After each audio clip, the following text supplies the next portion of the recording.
Business with a servant's heart. Welcome to the podcast. Inspiration, motivation takes. Listen to the podcast. We're all about to talk about life. Our guests will share their life story. We want you to success in life and business. We're ready and we will start shortly.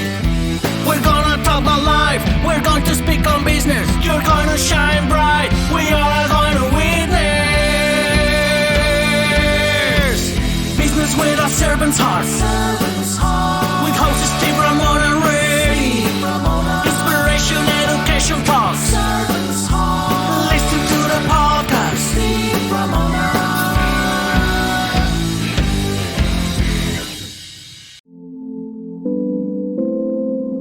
Welcome to the world of a business owner, juggling a whirlwind of responsibilities 2 to 5 years into the journey. Now, envision the transformative power of a mentor guiding you towards efficiency, fostering communication skills, and setting realistic goals. This mentor is the key molding a successful, profitable, socially conscious company. Harness the power of mentorship and let your business thrive. BrainShare Business Mentors is one of the top 10 mentoring firms in the San Francisco Bay Area. Let us help you build the business of your dreams. Select your path and get started today.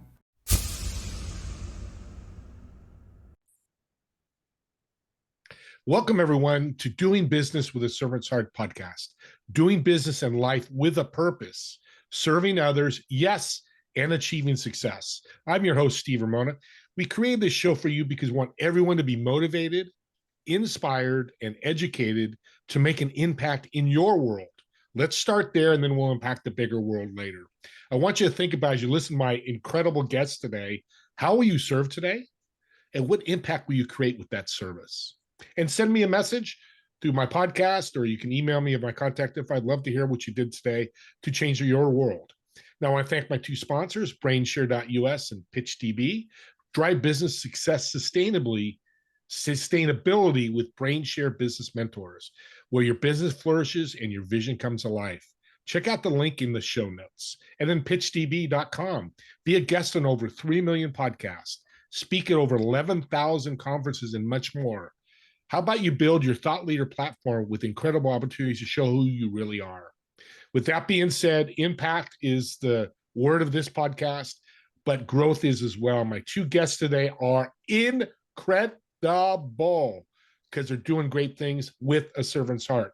Barbara and Ernesto, welcome to the show. Hi, Steve. Hi, Steve. Thank you for this invite. We're excited to be here and to share our experiences and our servant heart with your audience. I love it. And growth comes with a servant heart. A lot of people don't understand that. I'm not making money. I go help serve somebody.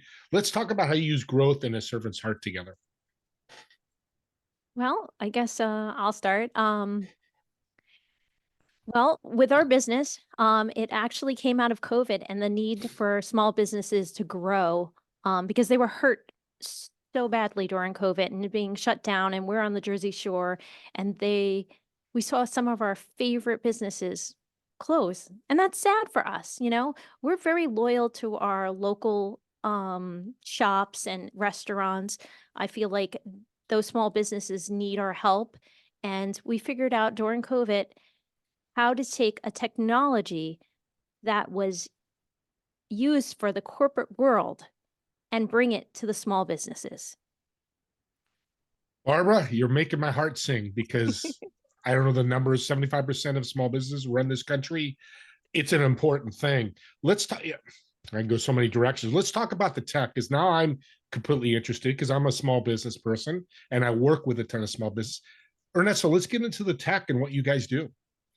Sure. So Calarian Wardell is a geofencing ad agency, and we take advantage of the special relationship between smart devices like your iPhone, your iPad, your smartwatch, and satellites. And what we do is we take satellites and we draw a virtual fence around a building. So our favorite restaurants, say we were doing ads for them, we would draw a virtual fence around them, but then we would draw a virtual fence around every single one of their competitors and every store that would be that would represent a similar demographic. we would then capture these devices. We make those devices anonymous to protect their privacy. But then we send them ads. We send them ads to come to our favorite restaurant. And the great thing about geofencing and how it's so powerful and how it's helped businesses since COVID is that after someone sees your ad and then comes back to our restaurant or comes to our restaurant for the first time, the satellite pings us, alerting us that a new visit has taken place. And each month, Barbara and I deliver over 5,000 satellite verified visits to stores across the US, Canada, and Australia. So what is that like? And I'm on a side note, 5 years ago, I was in geofencing. So I know a little bit about it. I'm not an expert, and I absolutely love it. So I'm fired up that you guys are here because I think it's taking technology and really serving them. It's not like, there's 10 million CRMs out there. What do I do? This is really bringing the bang for the buck type of thing. So how does it look on the consumer side? I go by this restaurant, your satellite picks up my phone. Is it a notification I get? 10% off your next Buffalo Wild Wings? No shout out to Buffalo Wild Wings, but something like that. So at that level, we could build an app for a client. And yes, if they have your app, we could send a push notification. What more commonly we do with new clients is that when someone's captured in a geofence, we then bid for ad placement on their phone and then send them an ad. And when they interact with one of our ads, then we can track them when they come into our store. And how does that look like on the phone itself when that person gets it for the audience to see? Because, you probably heard this, like, I don't want a lot of stuff on my phone. But to me, if it's valuable to you, like I have the Hollow app that Mark Wahlberg did, shout out to Mark Wahlberg, great. And I love that because it's there, reminds me to pray. Kind of Yes. go in the way with what you guys do because I love what you're doing. You only get an ad for something you're interested in. So Perfect. location is the most indicative of intent. So, for example, we were approached by a church before in South Carolina, and they wanted to improve church attendance.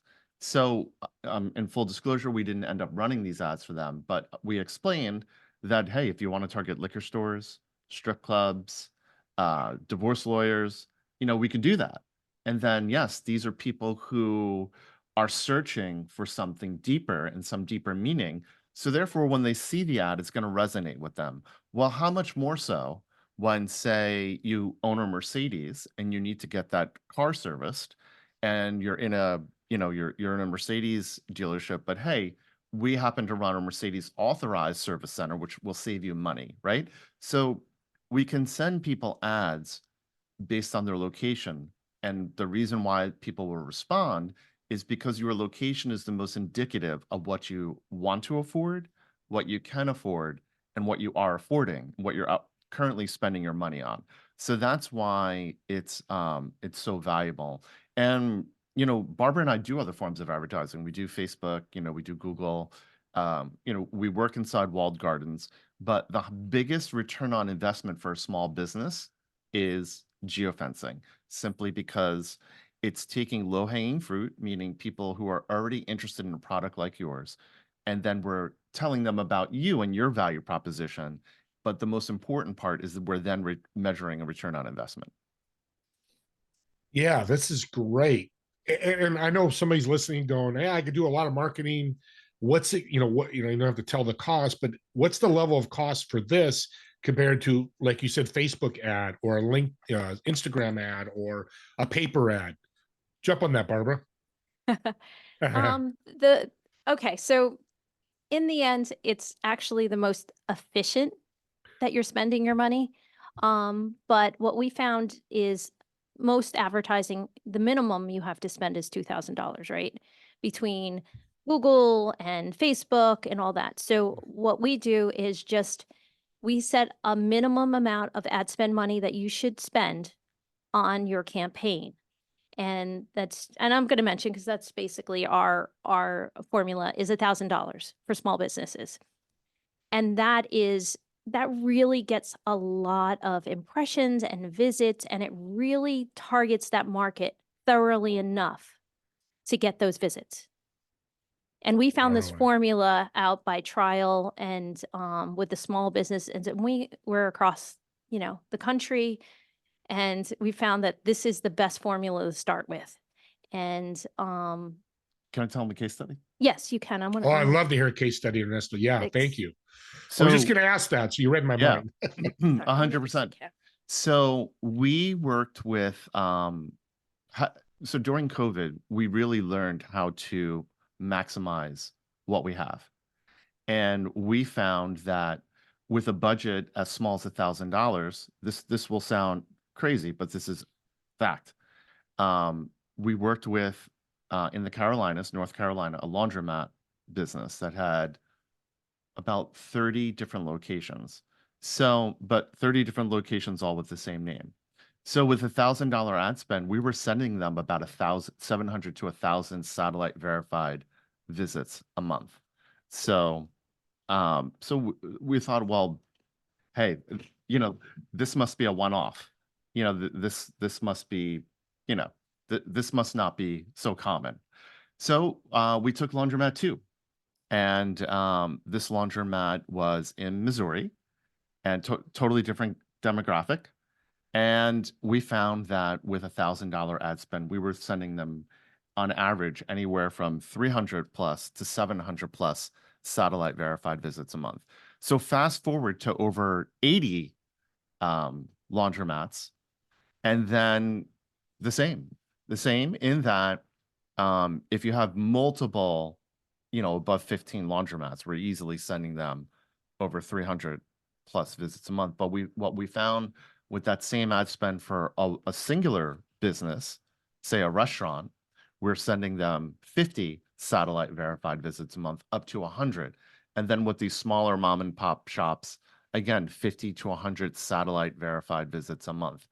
And when you look at businesses like car washes and hardware stores and restaurants and HVAC. And well, yeah, we've done HVAC, but with these retail locations, you don't walk into a restaurant and kick tires like you might with a car dealership.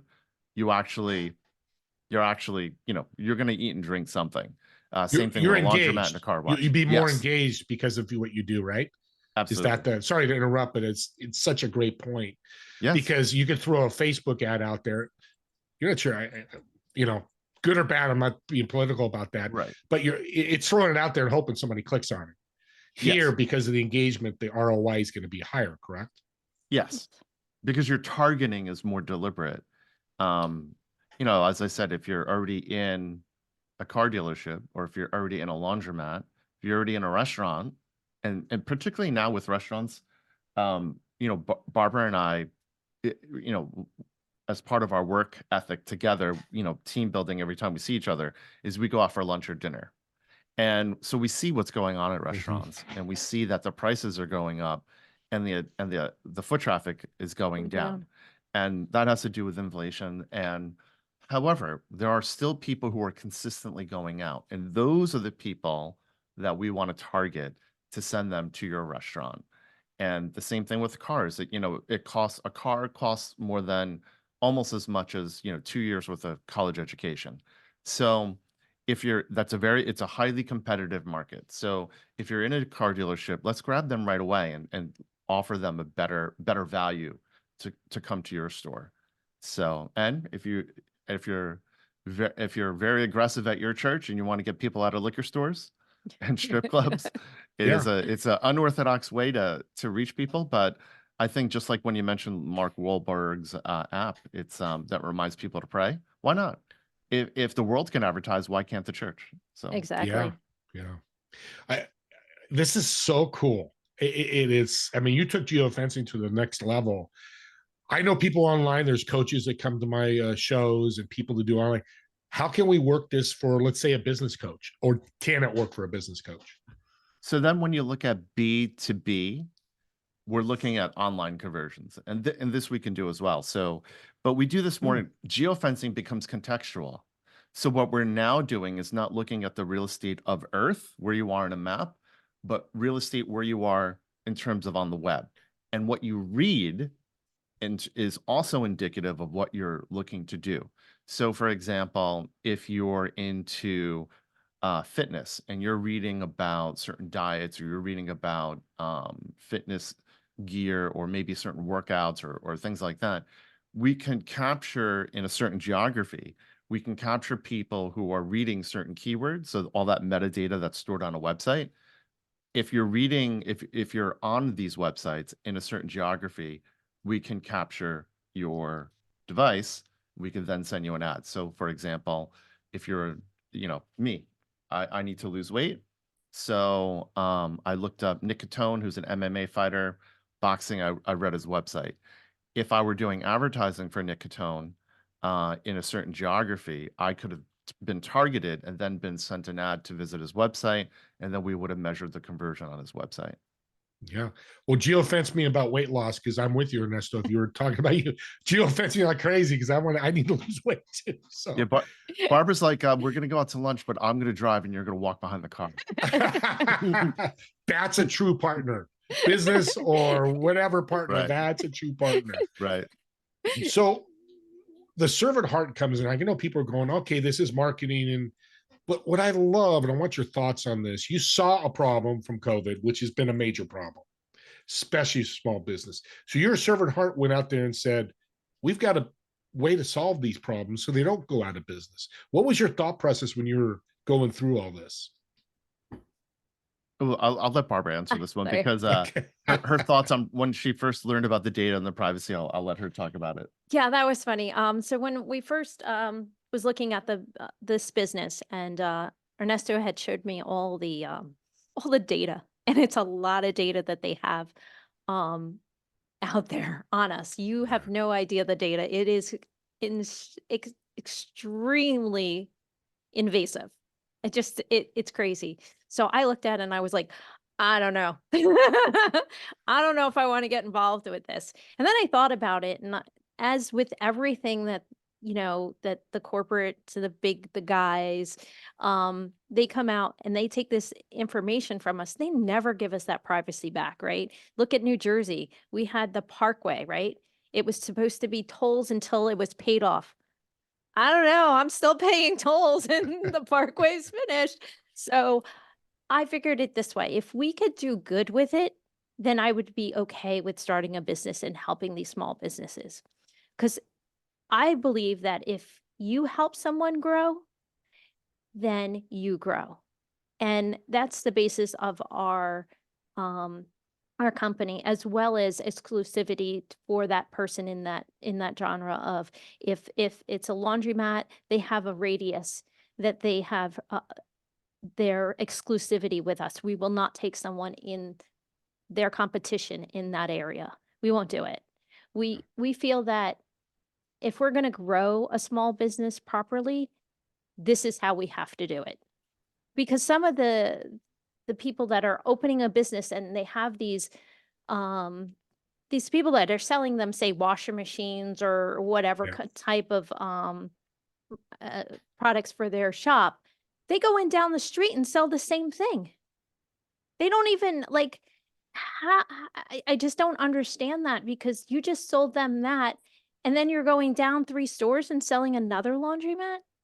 That's their competition. Be respectful. Yeah. And that's really like a big thing for us, is being respectful with our clients and helping them grow, and just in general, being good stewards. Yeah, that's powerful. And I love what you said, Barbara, which I want the audience to, I want to recap that. We help people grow so we can grow. Everybody has to make money. And I'm going to go off a real tangent quickly, because a servant heart does take abundance or money or whatever you call it.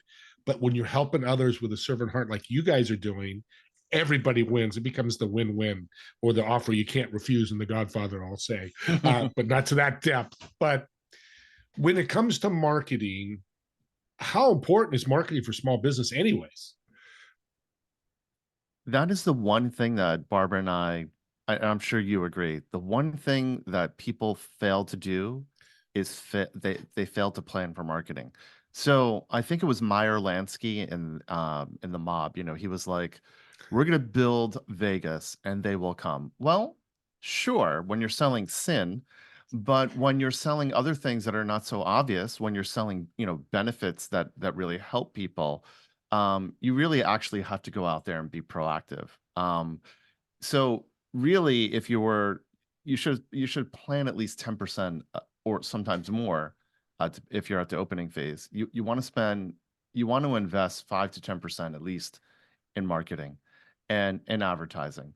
And if you're not, then you're at the whim of the economy. You're at the whim of the weather. You're at the whim of, for example, we've had like 5 days of rain here. And I was like, what stock should we invest in? Like probably dating apps and all these like food eating apps and like all these other things that people are going to want to binge and do while they're home.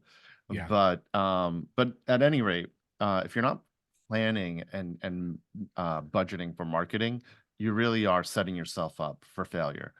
Even Jesus had 12 disciples.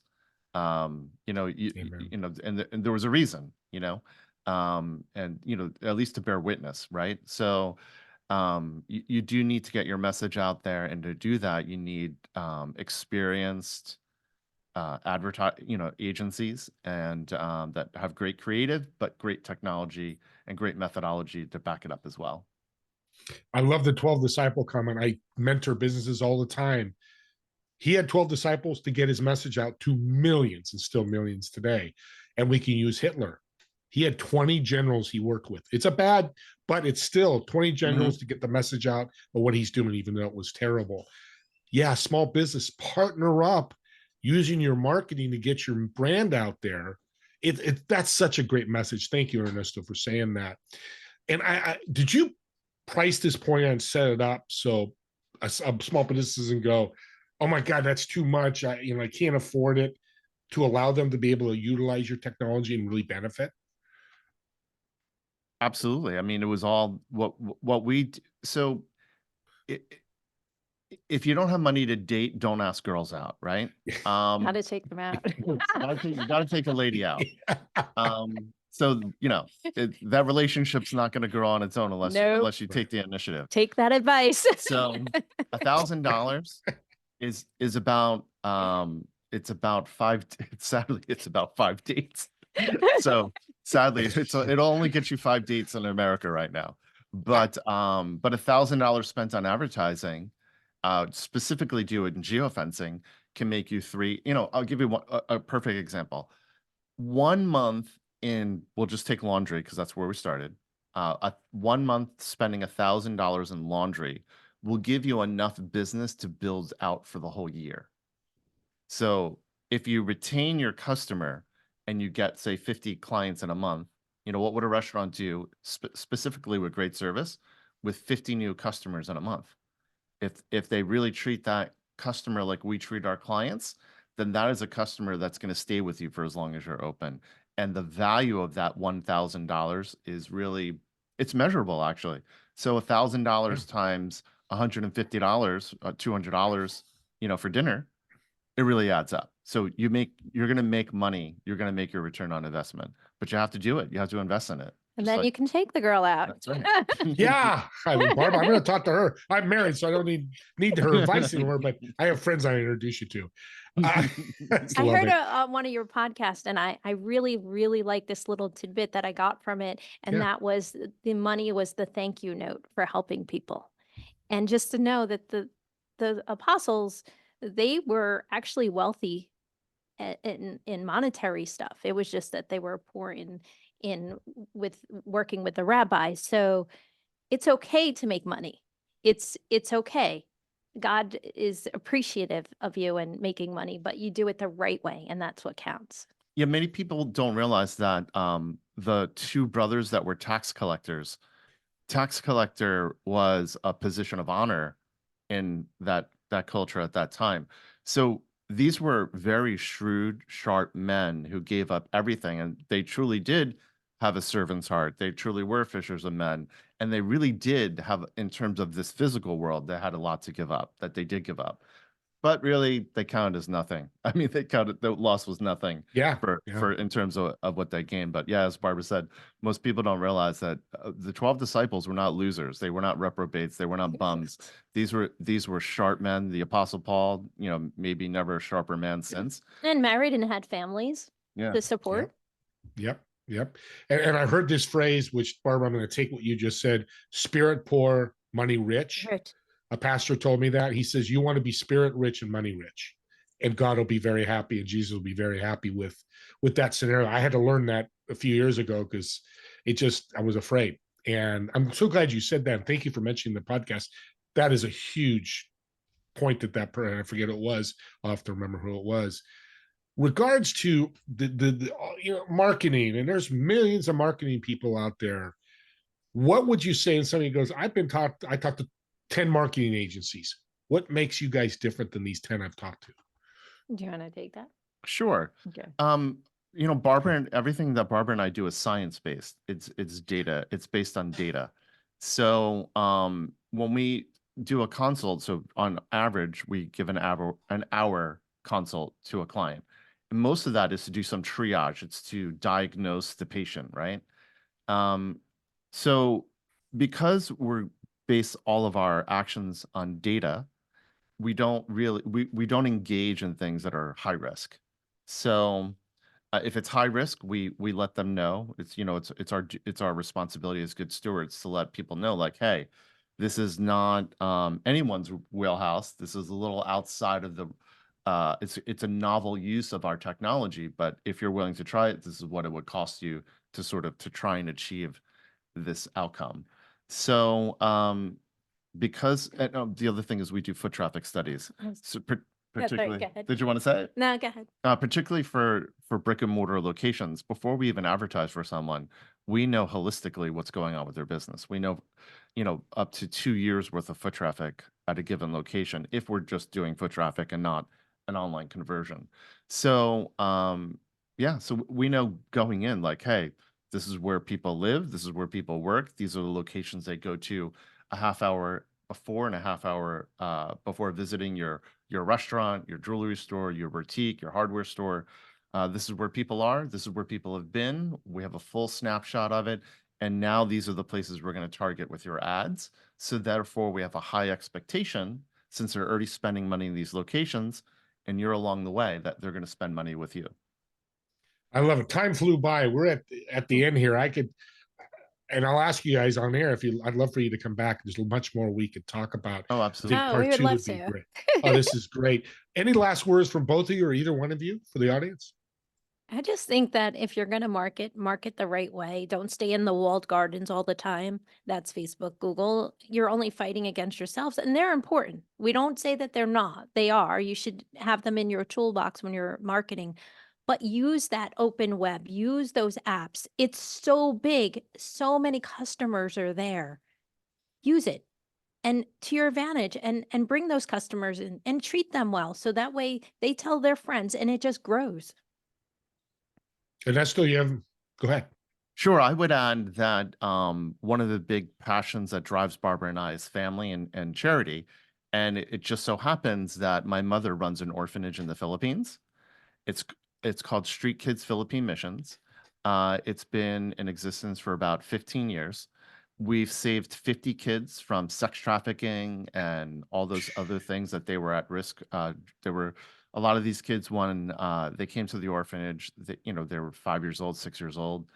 And so they were rescued from what's called the rugby boy life, which is burning trash and adhesives to get high to kill the hunger. So if you want to learn more about what really is a passion for Barbara and I, you can learn more about that at callariamedia.com/causes. And that's CULLARI media.com/causes. Great. I'll put that in the show notes. If I don't have it, give it to me and I'll make sure you audience have access to it. Any other ways people can get a hold of you, or is that the best way to do it, the website? That's the best way. You can see it right there. CULLARI There it is. media.com. It's an easy way to reach us. And we'd be happy to talk to people about their business. Give them a free consult, kind of triage what their wants and needs are, because that's important. We have to understand that before we even decide what kind of plan that we take for them. We're always looking to grow as much as we can, and we really do a lot of work before we even launch those campaigns. Yeah, the more you grow, the more you can help people and serve people. Love Yes. that. Thank you guys so much. This has been a blessing, an incredible show. Thank you for taking the time. Thank you, We Steve. really appreciate it. And Yeah, we- giving us time on your and talking to you and your audience. We really appreciate it. Yeah, I love this geofencing. I've got some things for them I'm going to work with. And I want to thank you all for listening. As I always say in a podcast, if you remember the old DVRs, they had a forward. Well, we have our DVRs on our YouTube or Xfinity and all that. Well, the podcast has that as well. Take advantage of it. I know a lot of podcast hosts talk about it, but there were $1 million tips here that Ernesto and Barbara shared with us. Take that and go back and forth and re-listen to this podcast in areas that will affect you. Me, Ernesto, and Barbara are not. We'd love for you to watch the whole show, but if you watch 5 minutes and we've changed your life, we're all going to be blessed. And that's what we Absolutely. really care. You guys love that. Don't forget about my TV show, Together We Serve. It's Fridays at 2 p.m. Pacific and 5 p.m. Eastern. And don't forget my swag. Wear your Doing Business with a Servant's Heart hat, t-shirt, hoodie, and share that message out to the world and wear it proudly on your chest. And last but not least, I want to thank you all for listening or watching this incredible podcast. And we'll see you all in the next episode of Doing Business with a Servant's Heart. See y'all.